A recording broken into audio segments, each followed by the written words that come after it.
गोपालपुर बारिपदा केन्दुझर पर पुणी केन्द्रापड़ा जड़े जोग शिक्षयित्री को घरे पशि मारणास्त्र देखाई युवक कला दुष्कर्म। केन्द्रापड़ा जिला डेराबेस ब्लॉक सदर थाना अंतर्गत मुंडाल गांव में घटी अभावन घटना। दुष्कर्म शिकार होता जोग शिक्षयित्री गुरुतर अवस्था केन्द्रापड़ा जिला मुख्य चिकित्सालय भर्ती होती। सूचना अनुसार स्थानीय एक स्वास्थ्य केन्द्र में पीड़िता महिला जोग शिक्षयित्री भाव कार्य करती। बुधवार राति प्राय गोटाए बेले मुंडाल गाँव में भड़ाघर कबाट भांगी जड़े युवक घर भीतर को पशिले। हठात शिक्षयित्री निद भांगी जाता। युवक जनक मुहर कला कपड़ा बांधि बेले हाथ में एक धारुआ अस्त्र धरी महिला देखा पाई। युवक जनक महिला को काबू कर सहित दुष्कर्म कर महिला अभियोग करने सहित सांबादिकों मान आगे घटी विस्फोरक बयान देती। पार्टी कले जीवन मारिदेवाई युवक महिला को धमक देवा सह शरीर विभिन्न स्थान में आघात करते। पीड़िता महिला बल प्रयोग कर युवक मुहर कपड़ा टाणीदेवा से स्थानीय मुंडाल गाँव बापी मल्लिक बोली जाना पाई। पीड़िता शिक्षयित्री जनक चित्कार कर अभियुक्त युवक दौड़ी पड़ाइवा सह घटना संपर्क में क्या कहले जीवन मारिदेवा पीड़िता को धमक देथिबा अभियोग होईछि। एने पीड़िता पक्षर सदर थाना एतला पर पुलिस घटना को गुरुतर सह नहीं तदंत करुवा बेले पीड़िता मुख्य चिकित्सालय चिकित्सित होता सूचना मिली। तो कल राति गोटाई पखापाखि बेले पूरा से सीढ़ी घर मु शोई अवस्था मो बेडरूम रे पशि कटक मो छाती उपर सीधा आसी बसी पड़ा। जब निद भांगला छटकी जो बस पड़ा कहली किए हाथ को धर पेगला छुरी देखेला मत कहला ते आज्ञा मारदेवी बाबा पार्टी करूनी चिल्लेबुनि चुप रह गुली करदेवी छुरी दे गुली रखी ते बंदूक रखी गुली फुटेदेवी। मुझे कहली भाई तोर मु कौन कर तोर किसी करनी तू मत छाड़दे मोर पिलाटा को रखी मुझे रही दुखी लोकटा पाठ पढ़ुची मो पिला मो दुखे मुझे छाड़दे मु तो ना भी कौट कहबी तू मत कहीं हैरान कर ना मागे तो रही रखेदेवी तो देख मागे तो मारिदेवी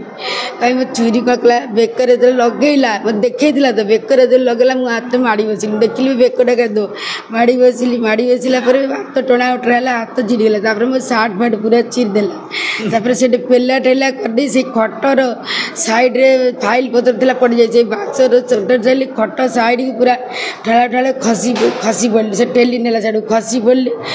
पड़े से जगह सर्ट छोट जगह से पूरा धस्ता थी से पुणी मो गोड़ मो बेक गोड़ पकईदे बची गोड़ पकईला बेक गोड़ पकईला ये बस मुझे कौन कली बेकटा को पूरा मोड़देली पूरा मोड़दे मुँह आड़ तल आड़ बेक मोड़दे खसीगला बुझीपार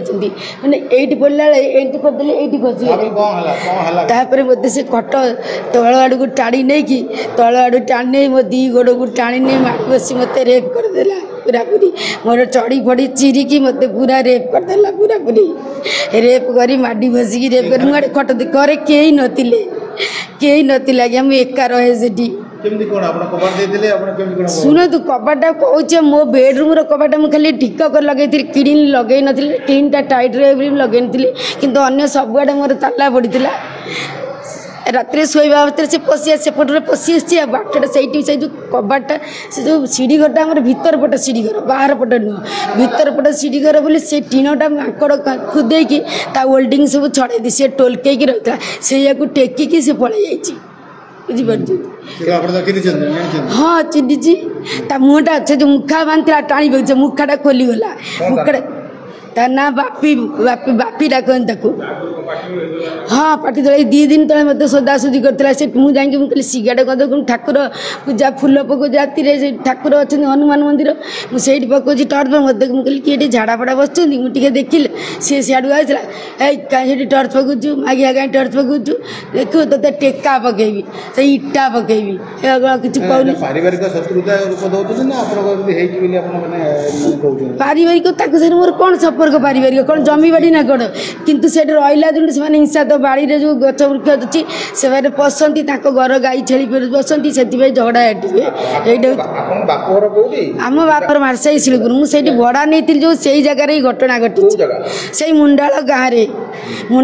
में घटना होती जोग टीचर अच्छी से पीएससी हरिहंक पीएससी रे से गाँव में भड़ा नहीं रोली से गाँव में घटना होती सी आमरी पाख पड़े घर पारतुंड बहुत थर पाठितुन भी घटना हाँ अमूल्य नायक को सांगे सांगे घर भड़ा मालिक भड़ा मालिक जी अच्छा अमूल्य नायक को फोन करी कहली राति वीडियो कॉलिंग करी भी देखली भाई से पुतुरा को पठेले मो पाखक पुतुरा आसिले कहले खोल मुझे मत भितुरा से गला पुणी बाहर कबाट दे पड़ेगा मुझे बाहरी पार्ली मो बेडरूम मुझे कहली से झरकाटा खाली खोलिकी झरका बाटे कहली मुझे से सीढ़ी बाटे आसी तुम से सीढ़ी बाटे ही घर भर आसिली आसी मो कबाट कले देखिले सब ताला पड़ी खोलिले कथबार्ता कले से गले 4 जन थाना मुझे आसी ए थाना एफआईआर देखो हम लिखि मो 2 जन सहयोगी सामुटारी समाजसेवी पठे सी मुझे तो अवस्था जापारि पड़गली कौन करी। केन्द्रापड़ा दीप्तरंजन महांती रिपोर्ट नायवती टीवी।